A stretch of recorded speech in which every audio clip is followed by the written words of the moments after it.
Debating Championships. The motion for today's debate is this House believes that free speech should be limited. The teams debating this motion are Australia, who will be proposing, and Pakistan, who will be opposing. Speaking for the proposition are first speaker Pip Webb, second speaker Rosalind Dixon, and third speaker Roger Wong. The reply will be done by Pip Webb. Please welcome them.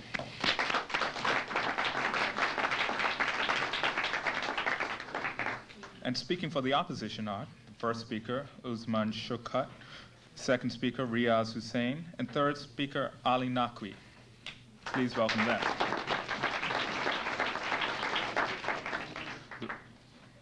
The reply will be done by Riaz Hussain. The judges for this debate are John Beatty from Canada, Jason Chan from Singapore, Tom Dixon from England, Asher Wild from Israel, Alex Gillespie from New Zealand, Aldis Linen from Latvia, Zach Lasnik from Czech Republic. Please welcome them.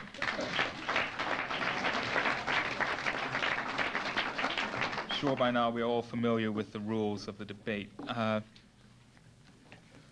see.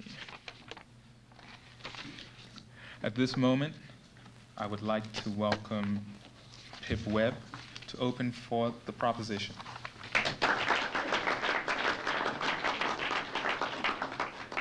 Good afternoon, Mr. Speaker, members of this House. The issue in this debate is freedom of expression. To what extent do we allow it to exist?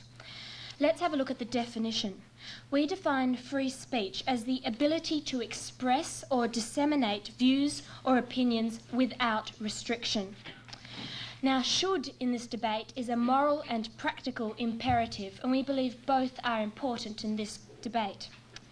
Now, probably the most important word in this topic is limited. We have to discuss what we actually mean by this. Now, limited literally means curtailed or subject to restriction, but we're going to tell you about what kind of restrictions we're talking about. We're talking about them in the context of defamation legislation, privacy laws, and the censorship of explicit material. Now, we are going to limit the scope of this debate to democracies, because these are the places that actually already have a right to freedom of speech, and it would be fruitless of us to argue about places that don't even have this right in the first place. So we believe that we should limit freedom of speech because some views are damaging and dangerous. I'm going to talk about this on an individual level. My second speaker is going to talk about it in terms of the wider society. And my third speaker is going to do a case study on the impacts on children. So what we essentially have in this debate is a conflict of rights. Now, freedom of speech is a right, but there are other rights that conflict with this. For example, the right to privacy or the right to collective security. And what we're arguing in this debate is that in some circumstances, the freedom of speech right must be limited when it is in conflict with these rights to privacy and these rights to collective security. Firstly, let's have a look at this idea of privacy. Now, we believe that freedom of speech can be limited in terms of its conflict with the right to privacy because it's very damaging for the individual involved in this. Now, when we have a situation when someone is being defamed or someone is being criticised without foundation, this doesn't only have an impact on them, it also has an impact on their families. Now, this can lead to family breakdown and even violence. It also has an impact on their reputation. It's sullied by often baseless accusations, and this ultimately can also have an impact on their future career. So here we can see that when we have a conflict between the right to privacy, the right to privacy and the freedom of speech, it can often have very damaging implications. Yes? But in a society where speech is not restricted, anyone who is defamed has access to the media to defend themselves. But what we have when we get to that situation is just this back and forth motion. These people who express views that don't have foundation, that are sullying people's reputations without evidence, don't deserve to have their views heard because they are damaging not only these individuals but their families and their future careers as well. They shouldn't have the right to ever express these ideas. Now, in Germany, what we see are very strict privacy laws, in particular for politicians. Now, this is the kind of system we advocate because it means that the media cannot comment on the private life of a politician unless it directly affects the public interest. For example, no, thank you. For example, in cases where there's a conflict of interest in business or something. But the point is, we protect the private lives of politicians. Now, this is very important because not only is it damaging to politicians to have this sullying of their reputation, it leads to a decrease in respect, often without foundation. So when we use the mass media to examine politicians' private lives, like we see with Bill Clinton during his campaign, this is the kind of thing that we don't want. It's an unreasonable intrusion into his life. No, thank you. It's distracting from what should be the main issues, that is, the politicians' performance in their job, and it's also largely irrelevant. Now, another important aspect where we see the need to restrict freedom of speech is in legal rights, in particular the rights of those put on trial.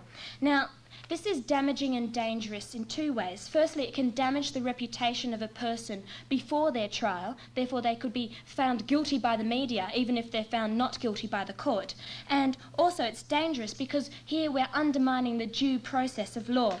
We saw this in a moment with Richard Jewell in the Atlanta bombing situation. Yes? If society is to be given the right to limit speech, shouldn't it decide what limits it sets instead of this team deciding what limits every society will set? I don't get your point. What? If society is given the right to limit speech, then shouldn't it decide what limits it sets instead of Team Australia deciding what limits should be set? Well, Team Australia is not setting up some model to apply to every nation. What we're arguing is that within the context of defamation laws, within the context of privacy laws, within the context of collective security, we should have restrictions placed on freedom of speech. It is not an absolute right that should be allowed to exist unrestricted. Now, in terms of the Atlanta bombing, Richard Jewell was found not guilty because the FBI simply didn't have any evidence. Yet the media, due to a leak from the FBI, basically convicted him. This man is now, his reputation is damaged forever. He's seen as a criminal, he's seen as a terrorist. And this is something that's just not fair. And it largely happened because of this unrestricted right we had to freedom of speech. Now, what we advocate is that we should suppress the suspect's name pre-trial. Of course, you can have full reporting after the conviction if it occurs. That's fair. But before the trial, people do not deserve to have their name dragged through the mud by people who obviously don't have the evidence, don't have the information, don't have the knowledge to deal with it. This actually undermines judicial impartiality, which is meant to be the foundation of our legal system. Now, in terms of defamation in particular, we believe that freedom of speech should be limited here because every individual has a right to a reputation. Of course, if you do something deeply wrong that damages the community in some way, you should be exposed. But to have baseless accusations floating around, to have no evidence behind insults is simply unfair. It's damaging and dangerous and shouldn't be allowed to occur because people have the right to privacy. They should have the right to lead private lives without this constant media invasion about things that are largely irrelevant to the public interest. Now, what we've seen is we've seen minor celebrities and even some major celebrities accused in the media of things like homosexuality, pedophilia, racism, anti-Semitism. Now, these kind of ideas are expressed in the media, and of course they elicit a very emotive response from the public, but the fact is they don't have any evidence, they don't have any foundations to them, and that is why it's defamation, that is why it's slander, and it's simply unacceptable. Now, allegations should only be made if they have sufficient evidence to base them up, and even then it should be done through due process. So in summary, I've looked at this debate on an individual level. I've talked to you about privacy and legal impartiality and reputation and how all of these things deserve to be defended. So when we see a situation where there's a conflict between the freedom of speech and the right to privacy or the right to a reputation, then we should clearly give the weight to the right to privacy. We should clearly give the weight to the right for a clean reputation. So we can see, ladies and gentlemen, that we should limit freedom of speech because some views are damaging and dangerous and don't deserve to be aired.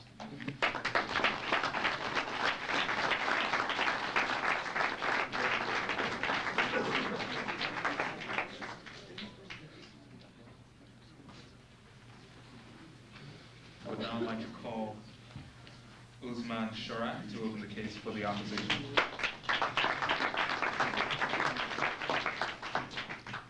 Ladies and gentlemen, if the proposition had its way in this debate, then only they would be standing over here and presenting their own viewpoint. Fortunately, we believe the opposite. And we believe that the free speech should not be limited. That is why we stand over here presenting our own viewpoint. Therefore, it is our team that has adopted the reasonable attitude. Now, let's first of all deal with the key terms in the topic. Free speech is defined as the communication or expression of thoughts in spoken words which are not restricted. Therefore, the interpretation of the topic by the opposition is that the proposition would support a limitation and restriction on free spoken communication. The stance adopted by the opposition is as follows. We oppose the limitation of free speech on the grounds that it is arbitrary and contrary to the very nature of democracy and human rights, and that it promotes intolerance. Furthermore, granting governments this right would only open the door to abuse and repression. Now, before our opponents get impatient, let's tackle what they said. The first speaker came up and adopted a very narrow-minded stance. What was exactly being said by their team? For according to them, that if a person's reputation is spoken against, then that somehow harms society. Well, first of all, let me quote a recent example that the Belgian Prime Minister was spoken against as a paedophile, and it was proved. That was due to the media speaking against the Belgian Prime Minister. Isn't this an example that supports our point of view? No, thank you, sir. Now, the very fact that the freedom of speech will not be inhibited, each and every individual will have access to the media to present his own viewpoint. That is, if one person is spoken against, he can always come up and protect his own reputation by presenting his own viewpoint. Therefore, it is a balanced position. Instead of having one individual, one set of individuals presenting their own viewpoint, each and every individual can come up and protect his own reputation if necessary. No, thank you, sir. Now, they came up with democratic countries, and for them, democratic countries is, in fact, a very rosy concept presented by the Honourable Prime Minister. Now, as far as I remember, Pakistan is too a democratic country, but the recent Prime Minister who was ousted due to power had presented a very rosy image of her government. The achievements of her government were being played up by the media day and night. We were hearing day and night that she had done this, she had done that. But what was the image the Western media was presenting? To quote Time magazine, Benazir Bhutto ruled like a witch. This, Mr. President, sir, is what freedom of speech, the absence of freedom of speech does. And this is the viewpoint our opponents are presenting. Yes, sir. Are you saying then that Time magazine is an authoritarian mechanism which suppresses freedom of expression? So the very fact is that not only Time magazine, but each and every magazine all over the world criticized a form of government. And as far as I remember, only Pakistan television was quoting Ms. Benazir Bhutto to be the greatest prime minister ever since perhaps Margaret Thatcher or any other prime minister. Now, let's deal with the strategy adopted by the opposition. I, as the first speaker, will be dealing how the presence of freedom of speech will strengthen democracy and how limiting it would enhance repression. This itself is a very fundamental point.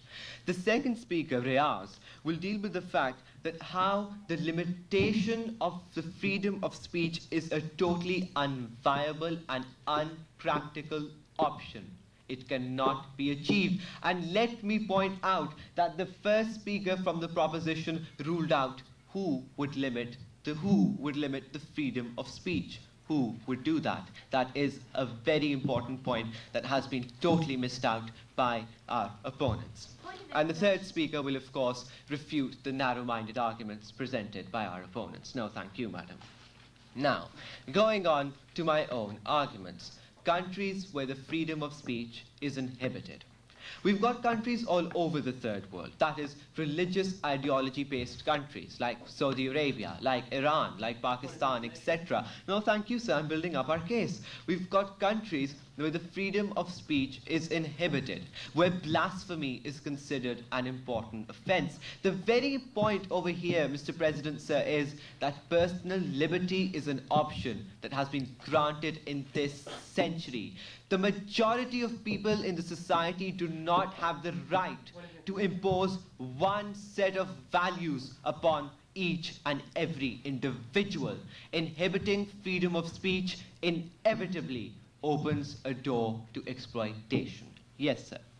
And in each of those countries, such as Saudi Arabia, such as all the areas in the Middle East, none of them are democracies, so by limiting freedom of speech in those countries, you're not harming democracies, and as clearly stated by my first speaker, they're not in this debate. Sir, Pakistan is a democratic country, and the blasphemy laws existing in our country, and besides, Iran too has a democratic process. Iran is not a dictatorship. This is a fact which has to be understood by our opponents. In the majority of countries where blasphemy laws exist, these laws do open a door to exploitation. For example, a recent case that was played up in Pakistan was that a 14-year-old boy spoke just one word against Islam that he couldn't understand it.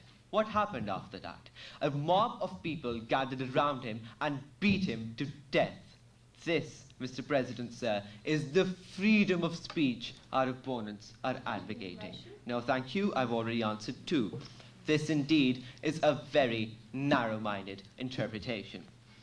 In fact, let's deal with the entire issue of democracies, which forms the crux of our debate. The very fact is that once you give the government the access to media, that will provide it with a tool to, in fact, misuse the media. That is, it will open a door to propaganda. It will open a door to the government presenting just one viewpoint, and that is why we believe that freedom of speech should not be inhibited. We, as the opposition, believe that each and every individual has the right of his own actions. Society does not have the right to impose its own pre-decided morals on each and every individual, since there is no universal code of morality. Each and every individual has his own choice, and the freedom of speech is the last minute, madam. And freedom of speech would inhibit that. That is why, Mr. President, sir, we believe that freedom of speech should not be inhibited. Each and every individual has the choice to openly express his emotions. Therefore, Mr. President, sir, we beg to oppose.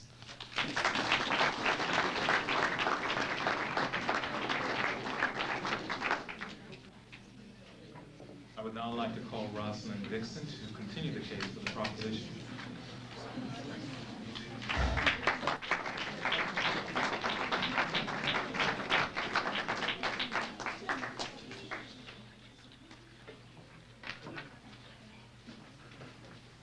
Good afternoon, Mr. Speaker, ladies and gentlemen. Now, I'd first like to clear up the definition in this debate. I don't think it's a real issue, but they came up and said spoken communication as opposed to all forms of expression, yet they've already included the media in this debate. They said no, not democracies, and yet they've admitted that in the scope of their discussion. So we're going to reaffirm our definition, but say let's not make this a definition debate. Let's get on with discussing some issues.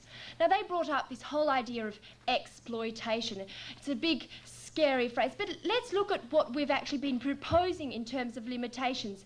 Defamation legislation, privacy laws, these are bipartisan issues. These are not issues that one government in one particular is going to take and use to manipulate the political process. These are bipartisan issues which are recognised around the world.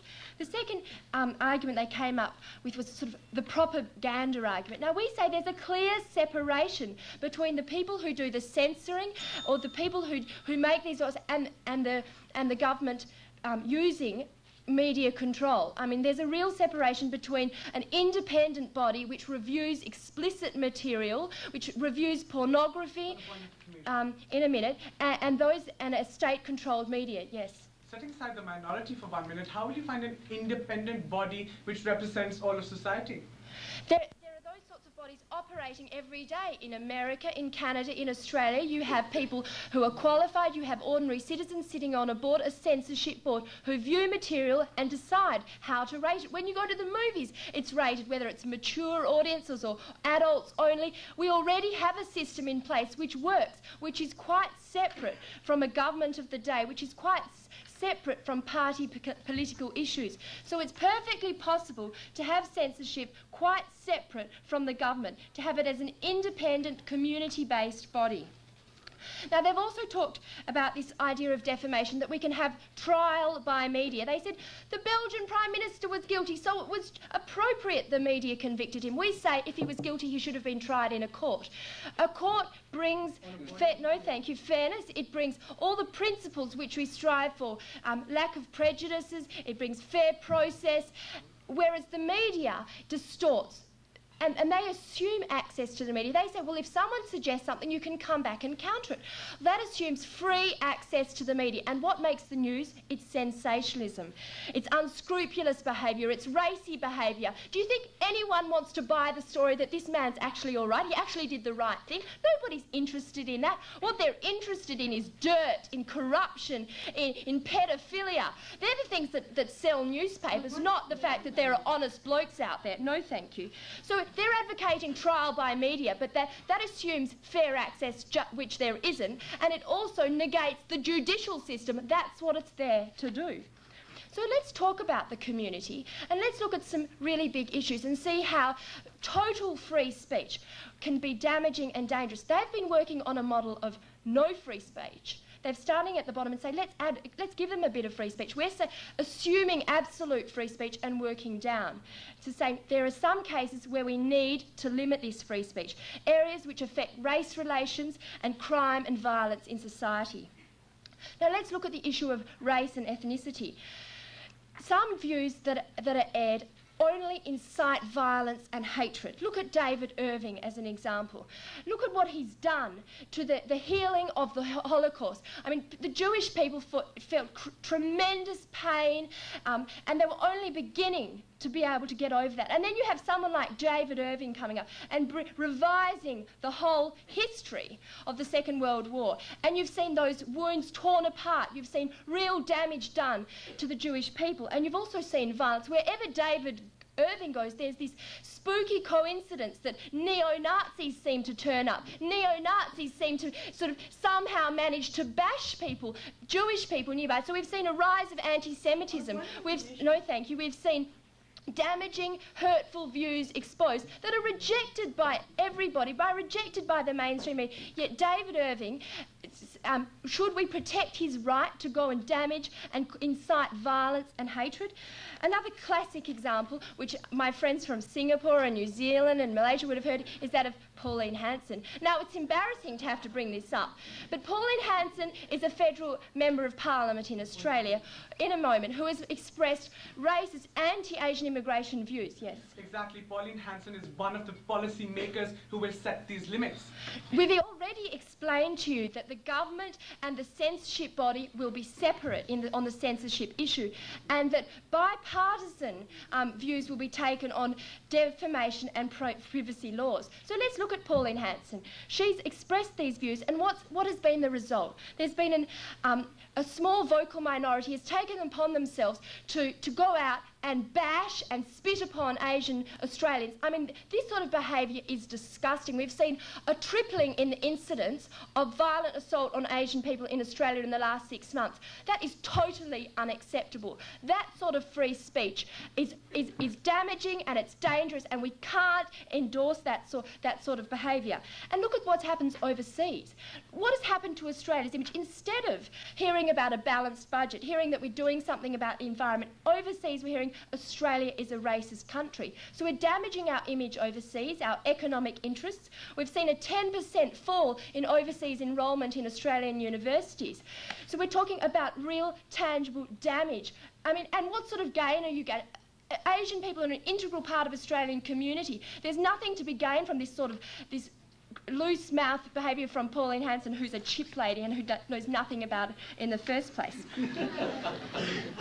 And the issue of crime and violence. Now, violent violent videos, sexually explicit and violent material. Not only does it teach rather awful and sordid ways of doing things, more importantly, it sends the wrong social message. It says this sort of behaviour is socially acceptable. We condone this sort of behaviour, and we say, no, that's got to stop, because it damages the position of women in society. No, thank you.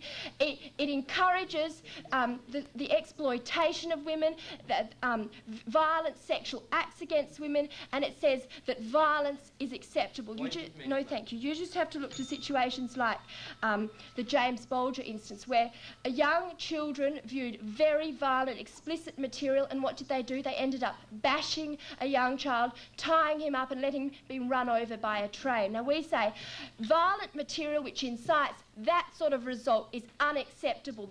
The pain and the cost to society is just too high. We can't accept that sort of thing. Another consequence was that if you look at sexual incidences in the United States of America, you saw that 70% of sex offenders had access to pornographic material. So we're saying there's a clear link, because it sends the wrong social message. When it comes to issues of race and when it comes to issues of violence and crime, we've got to send a clear social message. We've got to say these sorts of things are unacceptable. And in this instance, limiting free speech is the best way to do it, through bipartisan means, through means which are quite separate from the government of the day, which have nothing to do with propaganda or government media ownership. So we must support a limited free speech right, because some views are too damaging and dangerous to be aired.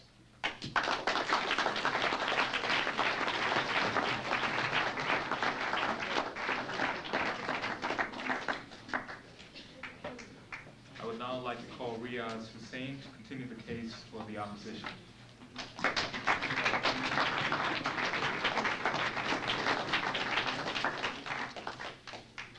Ladies and gentlemen, it is very unfortunate that the proposition chose to ignore entirely all our case presented so far. What did Usman talk about, ladies and gentlemen? He made it very clear that today's proposition has to prove, ladies and gentlemen, that once limits are put in place, these limits will not increase, ladies and gentlemen. That once the government is given the power to set limits, it will not abuse this power. This side of the House, ladies and gentlemen, goes on and on about democracy, but it seems not even to know the basics of how democracy works, ladies and gentlemen. They said that independent bodies will monitor it. Ladies and gentlemen, independent bodies may monitor the laws, but who makes the laws, ladies and gentlemen? It is politicians in democracies who make laws. That is why legislation must come from elected representatives, ladies and gentlemen. And once these elected representatives have the power to set limits on freedom of speech, this proposition, ladies and gentlemen, has not even attempted to prove that they will not abuse it. No, thank you, ladies and no, thank you, sir.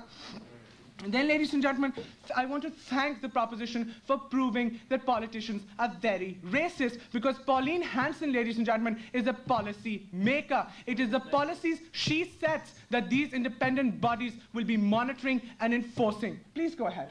Pauline Hanson is not even in the government. She's a marginalised member of the... Let's talk of an instance where bigots are in the majority of cases, ladies and gentlemen.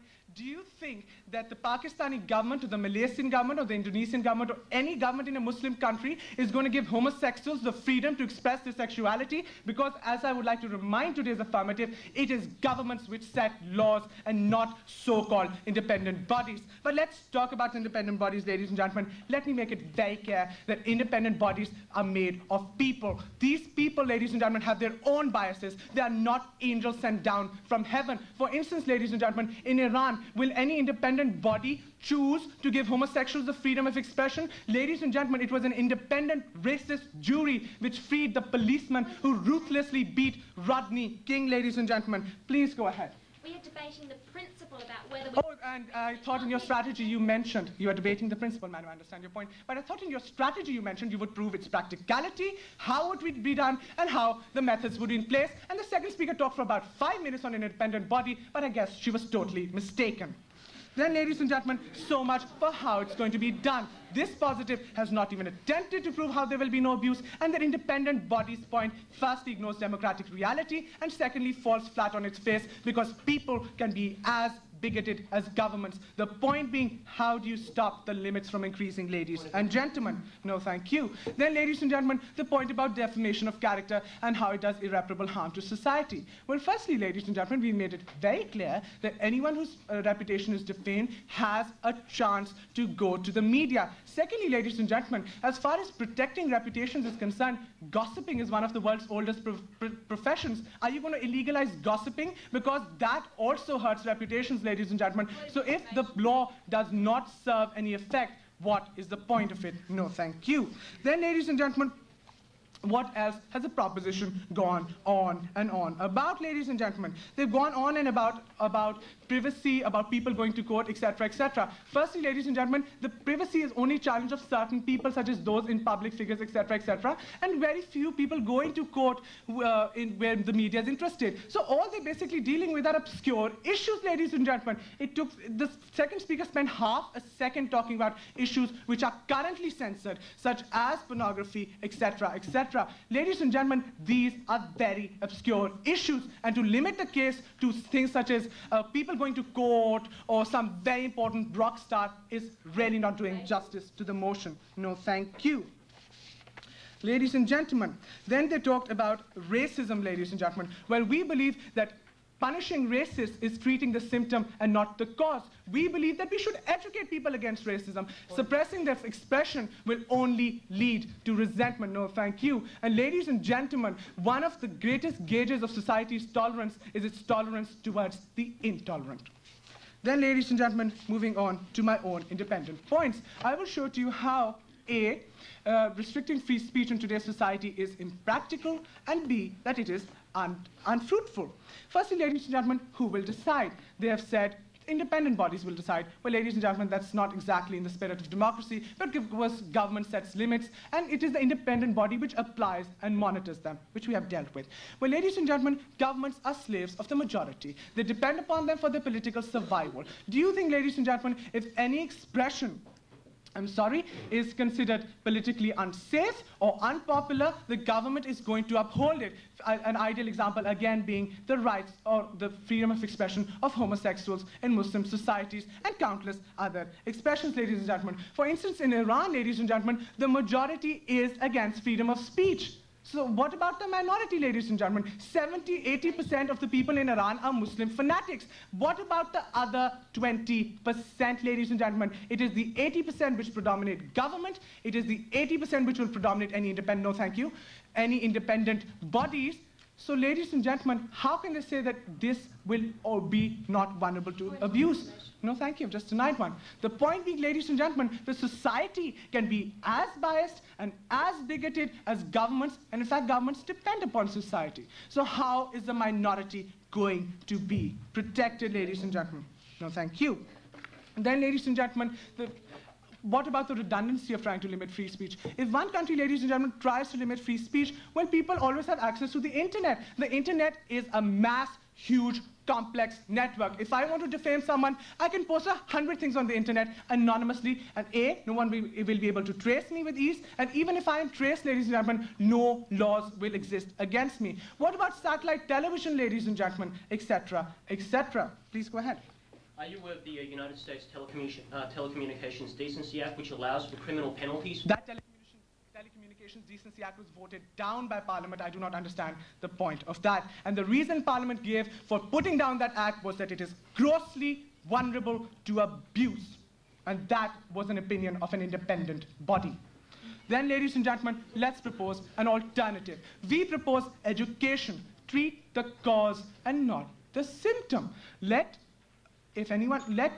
people educate their children regarding racism. Let people educate their children regarding defamation. Let people and schools educate children regarding the respect for privacy, ladies and gentlemen. You can never stop people gossiping. You can never stop people being bigoted. And you can never stop people from talking against you. You can only educate yourself and work towards a greater education. Ladies and gentlemen, this affirmative has dealt with obscure issues. It has completely ignored the practicality, although it mentioned it in their strategy, and then they raise a point of information saying, well, we never decided to deal with the practicality? A gross contradiction, ladies and gentlemen, if I ever saw one. They have not dealt with the issue that once the limits are put into place, they will increase and increase and increase and be abused. They are uncertain of how censorship takes place, how limitations take place. The law is set by the government, ladies and gentlemen, and it is usually, in many cases, even monitored by government servants. Even if there is an independent body,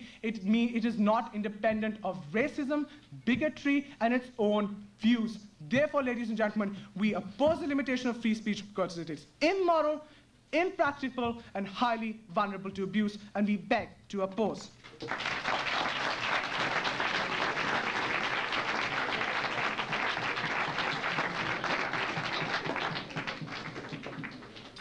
I now call on Roger Wong to continue the case for the proposition.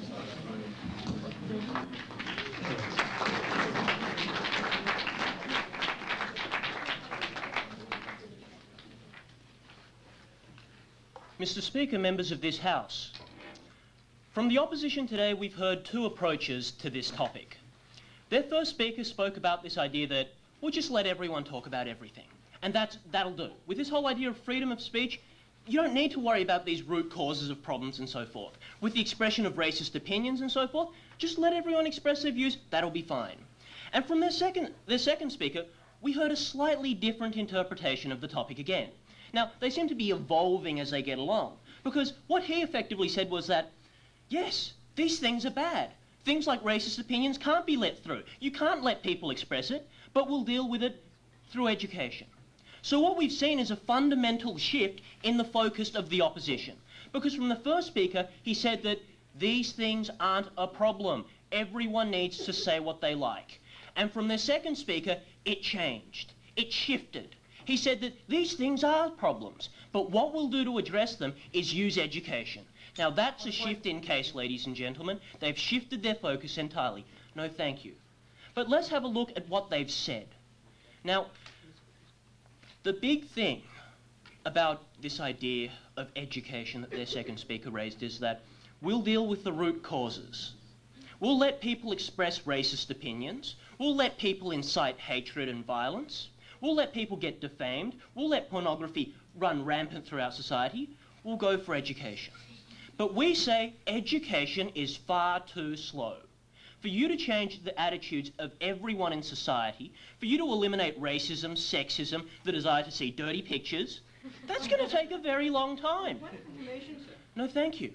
What you need is education, but more importantly, you need to put restrictions on freedom of speech. You need to limit what people can say on issues such as racism. You need to limit the availability of pornography, because that immediately addresses the problem. That immediately deals with the issues at hand. Yes? Are you now dealing with the practicality and going to tell us how you're going to put this in place? Clearly, as my first and my second speakers have said, censorship is done through a bipartisan stance in governments. What that means is both the government and the opposition of the day have to agree on the basis of censorship. And indeed, all of the censorship around the world is done by an independent body. It's done by the telecommunications or communications departments around the world. They aren't directly answerable to the government of the day. They are independent, and they can set the agenda free from the political opinions, no thank you, of the government. Secondly, with this whole idea of this slippery slide argument, whereby if you start limiting some freedom of speech, now that eventually you go to a totalitarian state, let's have a look around the world. Germany has very strict censorship laws. France has very strict censorship laws. America has fairly strict censorship laws. No, thank you. Not as strict, I admit, but they could be better, but they do have censorship laws. In none of these nations do you find a totalitarian regime. Indeed, even in America, where they do restrict opinions, where certain things aren't allowed to be said, it is one of the most vibrant democracies around the world. And nowhere have we seen this slippery slide, this descent into totalitarianism. The opposition, no thank you, has clearly failed to show us how by if you put some controls, some limitations on what people can say, that it'll eventually lead to this descent into totalitarianism. Indeed, their entire argument, no thank you, has been based on this premise that we're talking about getting rid of all freedom of expression, or that we start from a base where you have no freedom of expression and we work up. What we of the proposition have been saying is that you have absolute freedom of speech now where you can say anything you like. What we're saying to that is that we'll just curtail it a bit. We'll restrict what you can say about certain issues, on race, on sex, on issues that'll make people beat each other up. On those issues, we'll stop what you can say. And that's all we've been talking about. Nowhere in our case have we said things like, advocated things like blasphemy laws, where kids get stoned for criticizing Islam. That's not what we're advocating with this idea of limiting freedom of speech. No, thank you. That's not what we're saying in terms of curtailing the right of what people can say. Their big answer to this idea of defamation was that you can do it through the media. But if you have a look at the example of Richard Jewell, he was convicted through the media of killing 2 people at the Centennial Park bombing at the Atlanta Olympic Games. He had free access to the media. It's just that no one wanted to listen to what he had to say. Because for all intents and purposes, he was a pariah, he was guilty. Do you disagree? If you allow governments to limit free speech in the case of defamation, then on what moral basis can you prevent it from doing so in other cases, such as blasphemy, for instance? Clearly, for a government to take a big step from defamation to blasphemy would be political suicide. Because they really couldn't justify that kind of step. Because defamation laws are done primarily for public safety issues. It's done primarily to protect people's reputation. And indeed, if blasphemy incites religious hatred, then we say that is an acceptable thing to do. If it incites hatred between religious groups, then that could possibly be okay. Now, let's have a look at this whole idea of the effects of violent material, the need to censor for the sake of children. If you have a look at a lot of the material around today, it can be of a fairly violent nature. If you have a look at a lot of the films on the market, a lot of the computer games that kids might choose to play, they are all of fairly violent natures. They all depict graphic violence. Now, if you consider this, if you consider what kids do with a lot of this violent, no thank you, this violent material being exposed to them, this sexually explicit material being exposed to them, it imprints a lot onto their psyche because they're still at a young and very impressionable age. No thank you. Further, if you consider what the United States Army does with their top elite combat Marines, they make them play a lot of violent games.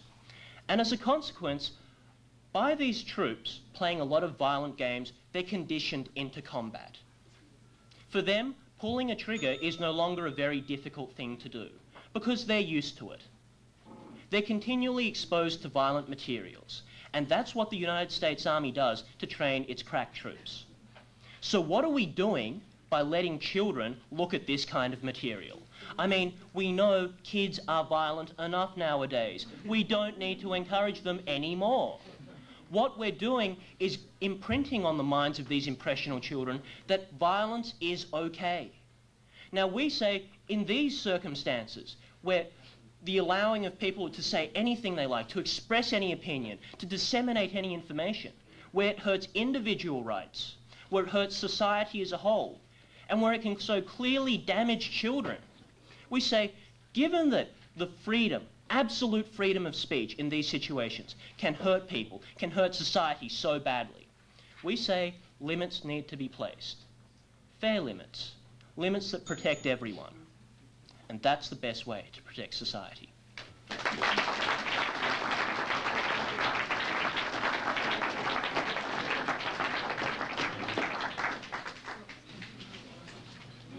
I would now like to call on Ali Naqvi to continue the case for the opposition.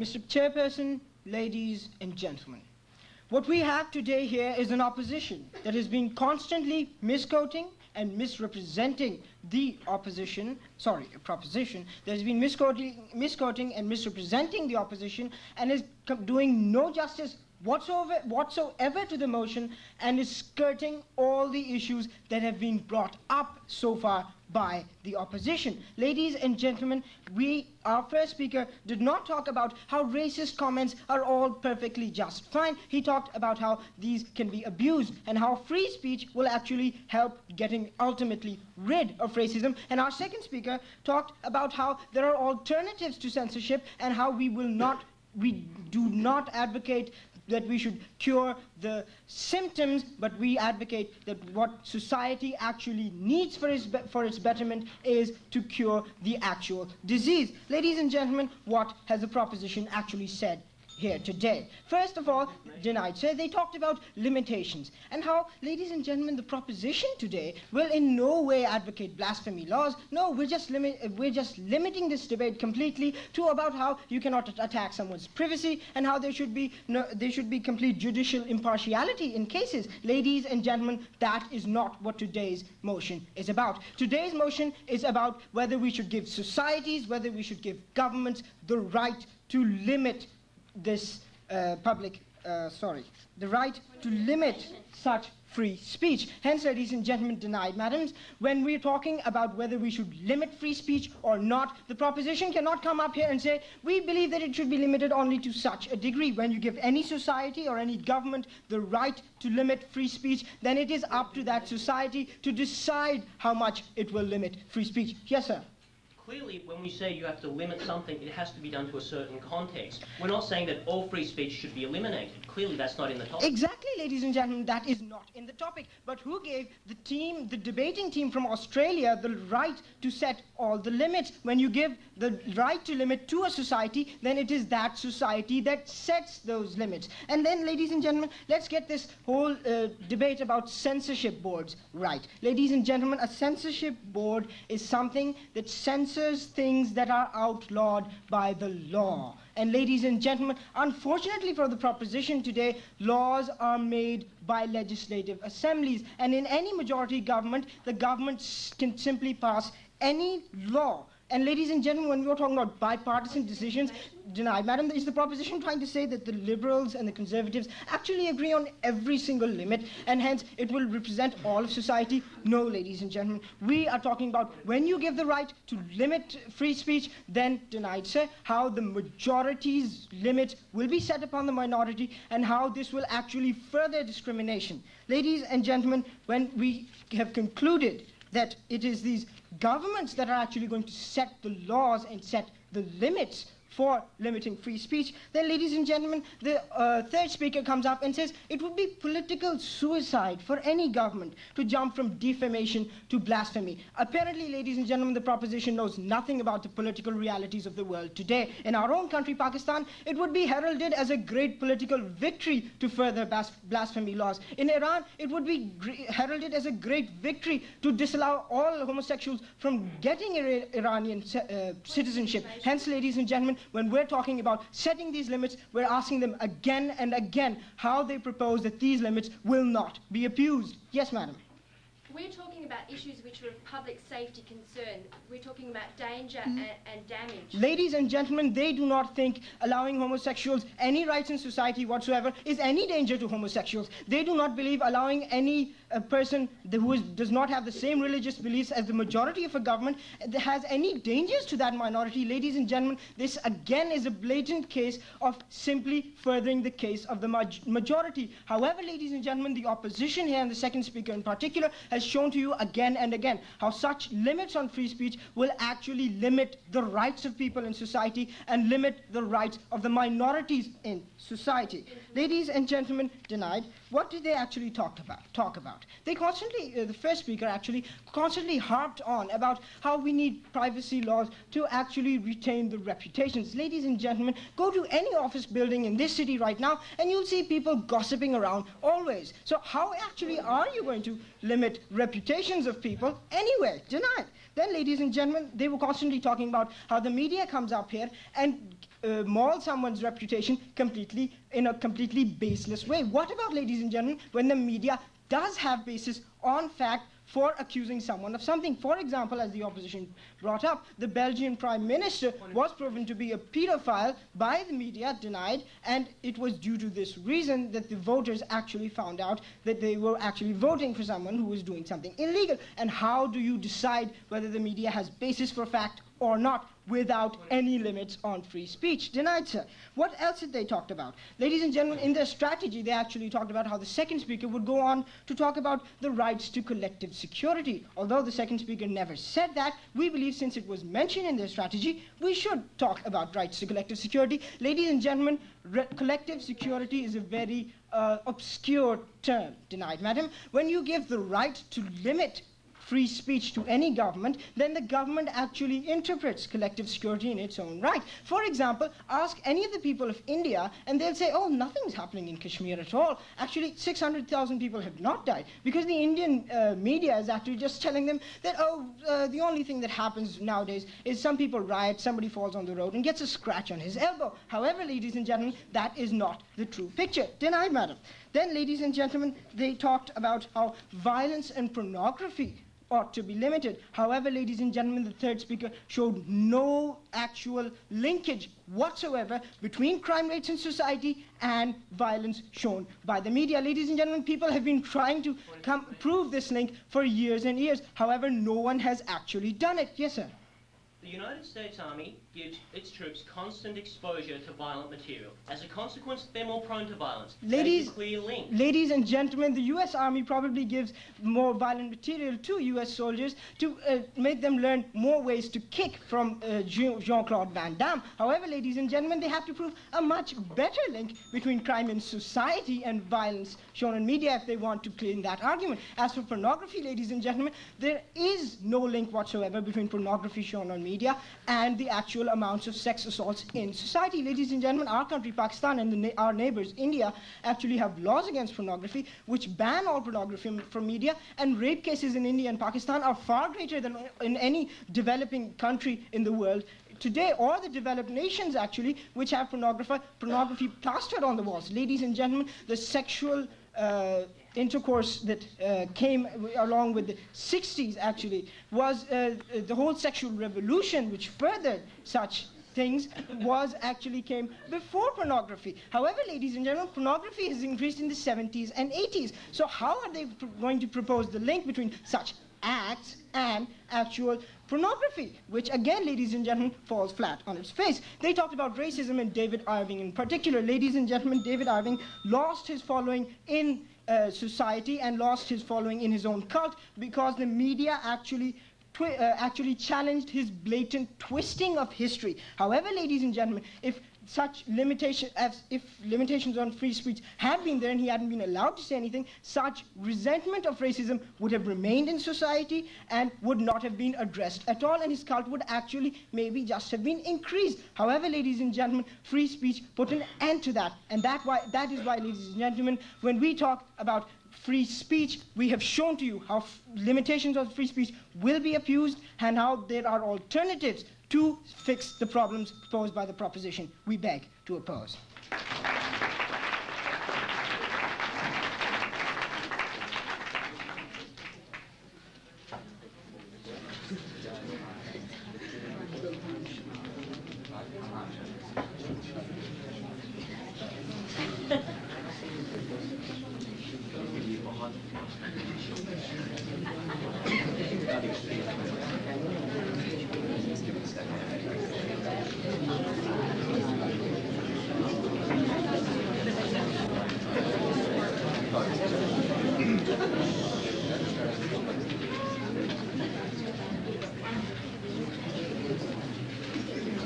I would now like to call on Riaz Hussain to conclude the case for the opposition.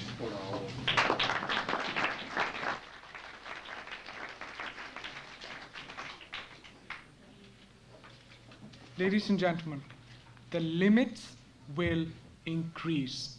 That was the point which was brought up time and time and time again by the opposition and ignored each time by the affirmative. We said that once you allow governments to limit free speech on whatever basis, be it defamation of character, privacy, court cases, or any other more obscure issue, ladies and gentlemen, there remains no basis on which you can prevent them from limiting free speech in other areas. There is one clear line. Either governments have control over expression or they do not have control over expression. And that, ladies and gentlemen, is a reality which the proposition, despite its misrepresentation, misquotations, has not even attempted to address. So let's look forth at the arguments they put forward. Firstly, ladies and gentlemen, there was a huge contradiction within their strategy. The first speaker clearly laid out, ladies and gentlemen, that they would prove how limiting free speech is practical. However, when we rebutted, the moment we started rebutting that point, they started screaming, well, we're dealing with it in principle. A bit too late, ladies and gentlemen, and not proven either way. Then, ladies and gentlemen, they remained totally ignorant of political reality and went on and on about independent boards. Ladies and gentlemen, legislators make laws. They usually monitor them. Perhaps they allow independent boards to monitor them. However, we prove to you that legislators can be biased, so can independent boards be, because they represent society and they represent the majority of society. So how do you protect the minority, who will be a minority in both government and any board? Then, ladies and gentlemen, they've contradicted themselves again and said, well, okay, let's scrap the boards, but governments only make bipartisan decisions regarding censorship. Ladies and gentlemen, are they saying that the liberals and conservatives don't pass any censorship laws unless they're in complete agreement? Any government with a majority, and all governments usually have majorities, will pass whatever law they wish. Ladies and gentlemen, a complete ignorance of political reality. So let's look over the lines of arguments one by one, ladies and gentlemen. First, they talked about on an individual level. They dealt with obscure issues, ladies and gentlemen, such as defamation, etc., etc. And in each case, we disproved the need for limitation. For instance, in defamation, we said that there is an equal platform to go to the media. Secondly, ladies and gentlemen, people gossip all the time, so any law would be entirely redundant. After that, ladies and gentlemen, as far as the right to privacy is concerned, well, there are a lot of benefits of not giving public figures complete privacy, especially those in political positions. Secondly, ladies, apart from that, ladies and gentlemen, we said, what about the limits? One governments the right to limit defamation, etc., on these bases, then on what morality can you prevent them from legislating in other areas? Secondly, ladies and gentlemen, they were supposed to prove a wilder society. Ladies and gentlemen, they failed to prove it because, ladies and gentlemen, they just made an assumption. They said, well, if there's no violence on TV, there'll probably be no violence on the street. But where, ladies and gentlemen, was the causative link? So that was their case. What was our case, ladies and gentlemen? Firstly, we elaborated upon the benefits of free speech. We talked about how it strengthens democracy, how it strengthens human rights. Secondly, ladies and gentlemen, we said, once you set a limit, the limits increase. How can you stop the limits from increasing? They didn't know how to. Because, ladies and gentlemen, government limitations over expression are inherently vulnerable to abuse. And finally, ladies and gentlemen, we said that they were inherently impractical because governments represent the majority, and how will the minority be protected? They did not deal with any one of these arguments effectively. Therefore, ladies and gentlemen, we on this side of the House believe that limiting freedom of expression is immoral, impractical, and unfeasible, and that we should not limit free speech. I beg to oppose.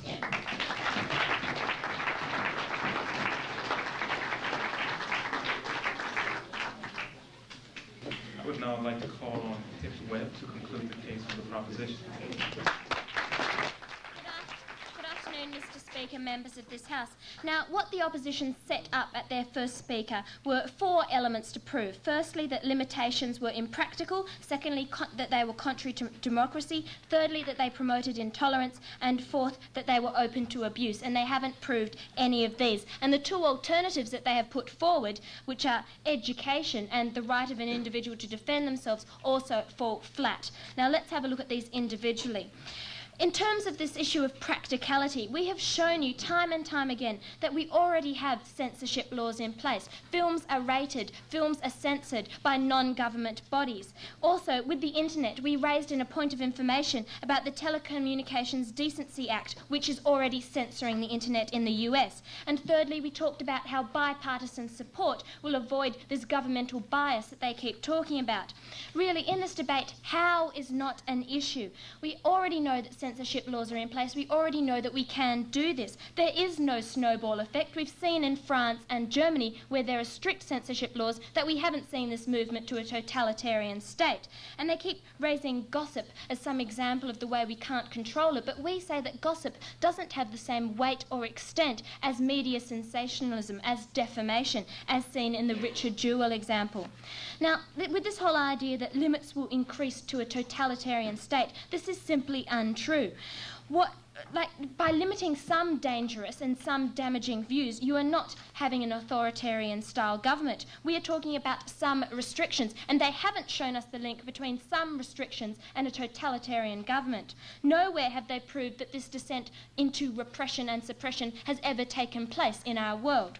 Now, with this idea of being contrary to the nature of democracy, we say that democracy is about rights. Now, we have two sets of rights here: the right to privacy, the right to collective security, and the right to freedom of speech. And within a democratic framework, we're talking about instances where the right to privacy overrides the right to freedom of speech.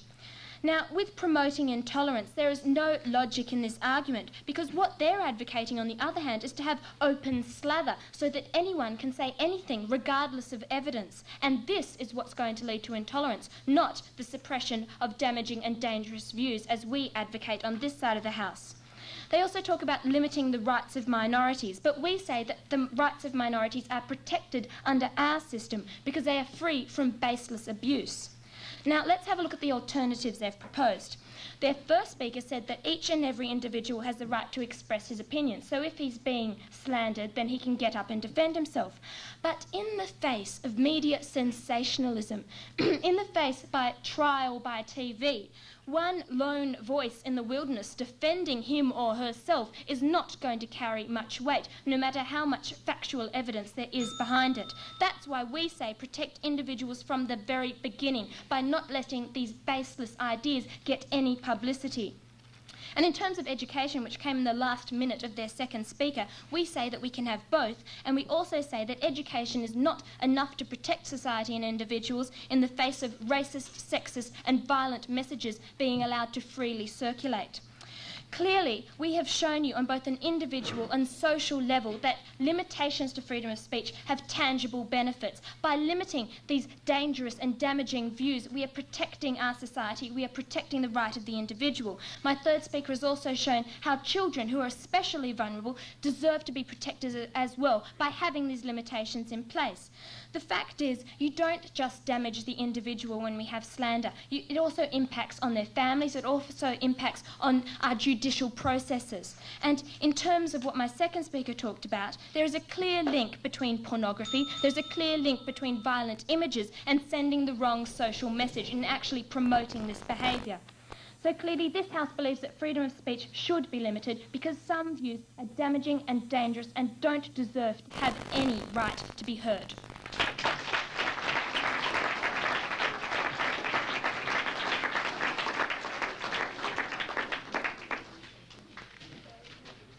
Ladies and gentlemen, it is now time for the judges to make their decision. The judges will do this independently and hand their individual results to me. They will then go outside and discuss any comments they wish to make and announce the decision. The announcement of the decision will be made by the Chief Judge. Can we see the timesheet, please?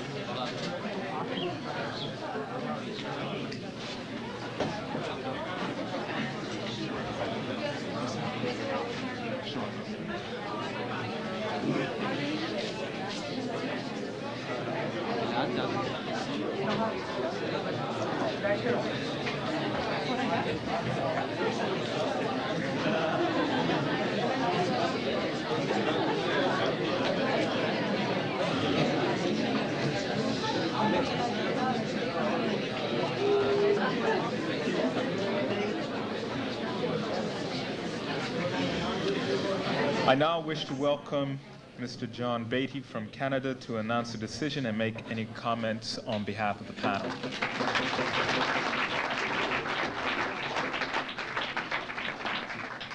Well, ladies and gentlemen, I have the unenviable task, I must say, seeing as all the judges voted me in before I had a chance to speak, to give the comments on this debate. I think probably most of you already can sense it's a split vote. In fact, as each person walked out of the room, it was very exciting to find out what they voted. And I'll give my best attempt to explain what everybody said. First of all, I think we all agree that this was quite a seesaw debate. And for those of you who are not first language English, that means it went back and forth from speaker to speaker. And at times, in the case of some judges, it was hard to clarify which issues to hold on to. However, this is what we came up with. First of all, Australia started the debate off reasonably well. We thought that the issues were relatively clear. Notice all of these qualitative words I'm using. The second Pakistani debater, we felt, however, pulled the debate back into the Pakistan territory and put the Australians on the defensive. We felt that the Pakistan team, in fact, though talking about the possibility of government abuse, in fact did not prove that that was directly connected. We felt that the education issue that was brought in was indeed shown to be an ineffective issue. And within the reply speech, we felt at a very, very narrow margin, and you cannot imagine how narrow, that on the weight of it, on a 4-3 decision, Australia wins this debate.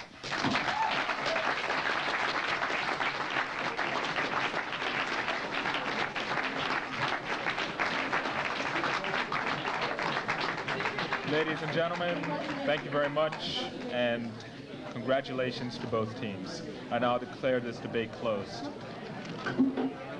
Before everybody goes, can we have the two captains down here to toss for sides for tomorrow night's final? We have Australia here. Where's the England captain?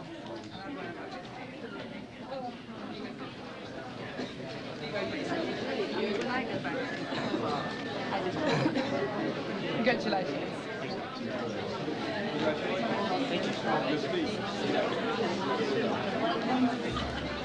Right, we're going to toss the coin for sides. Can we have a little space here? Right. No. Right. If the ship is up, you are proposing. You're on my right-hand side, okay?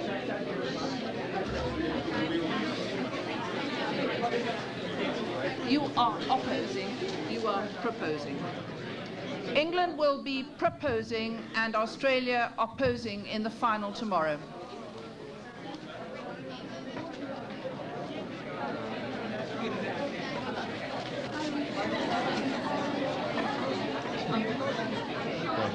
Hey, calm. What did you do with these? You just... the white ones?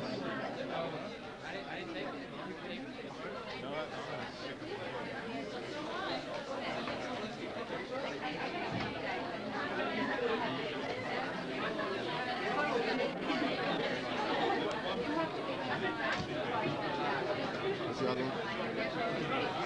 The other one's on the table. Whose rank is this? ZBM, ZFB, ABC, whoever.